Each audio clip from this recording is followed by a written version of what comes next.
দেখ দে ভাই। জি ভাই বলেন।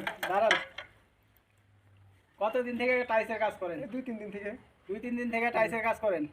এই টাইলসটা কয় মিনিট ভিজাইছেন? আমি তো 2-3 মিনিট ভিজাইলাম। 2-3 মিনিট। হুম। যাই হোক দর্শক, টাইলসটা এই ভাই 2 দিন থেকে কাজ করে, তেমন একটা বেশি বুঝে না।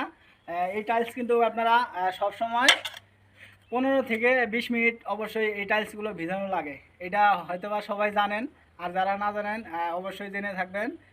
তে এই ভুলটা আমরা কখনো করব না। আর নতুন যারা কাজ করে অবশ্যই তাদেরকে শিখিয়ে দেওয়া উচিত। ঠিক আছে? আমরা যারা নতুন লোক নিয়ে কাজ করাই অবশ্যই এই কাজটা তাদের বলা উচিত, বলে টাইলস অন্তপক্ষে 15 থেকে 20 মিনিট ভিজায় রাখতে হবে। কারণ এই টাইলস লাগাইলে কোনো রকমে আপনার গ্যারান্টি হবে না। অন্তপক্ষে 15 থেকে 20 মিনিট ভিজানো লাগবে। পরবর্তীতে এই টাইলসটা এমনিতেই খুলে আসবে, ঠক ঠক করবে, বাড়ি দিলে এরকম আওয়াজ দিবে। অবশ্যই ভালো থাকবেন, সুস্থ থাকবেন। ধন্যবাদ।